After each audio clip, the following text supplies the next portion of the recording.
মিলন তুমি তো হিলিতেছিলে। জি ভাই, আজকে 31st নাইট। আজকে আগামী দিনকে আমরা 2025 সালকে বরণ করবো দেখে আজকে আসছি আপনাদের মাঝে। আমরা বড় ভাই আপনার সবাই মিলে কি করবো, আনন্দ করবো। আচ্ছা তুমি কেমন আছো? ভাই আমি তো বিগত 24 সাল অনেক আমার খারাপ জীবন গেল ভাই। আমি অনেক কষ্টে ছিলাম ভাই, আসলে বলার কিছু নাই।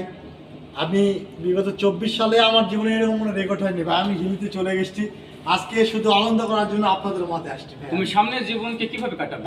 আগামী 24 সাল চলে গেল, আজকে 12টার পর চলে যাবে। 25 সালটাকে আমি অনেক সুন্দরভাবে, আল্লাহ যেন আমার দিক থেকে একটু তাকাই।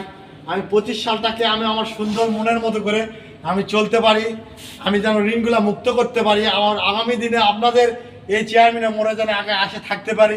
আপনার দোয়া করবেন ভাই। আমি ধন্যবাদ জানাচ্ছি তোমাকে। আরেকটু আমি একটা প্রশ্ন আমার, জি ভাই বলেন। আপনি যে বলেন। তোমার জীবন কি আগেকার মতো আছে না আর কিছু ভাই পরিবর্তন আমি আসবে? আমার জীবনটা অনেক কষ্টে ভাই। 2008 সাল থেকে আমি অনেক অনেক আনন্দের মধ্যে ছিলাম।